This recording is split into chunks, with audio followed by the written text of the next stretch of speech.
Have you ever had God talk to you? Have you ever felt that little nudge or that urge or a little ping in your mind? And you think, is God really talking to me? Well, that did happen to me.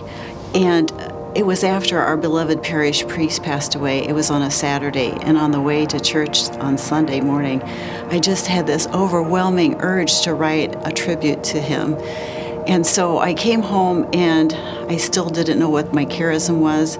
I didn't know that writing was one of my charisms, but I still had this overwhelming feeling.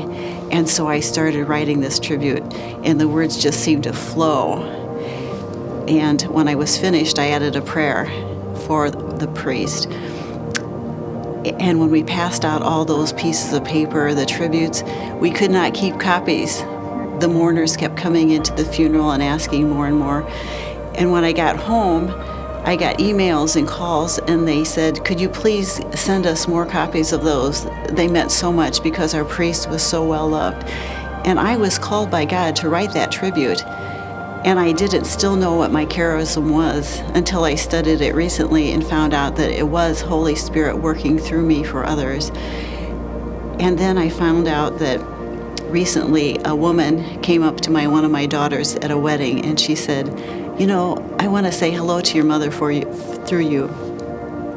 And could you tell her that piece that she wrote for Father Martin meant so much to me?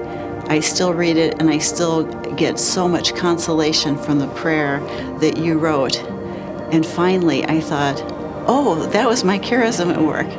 So when you hear that little voice of God, or the little ping in your mind, or the urge to do something, go ahead, because that is probably the Holy Spirit saying you need to work on your charism.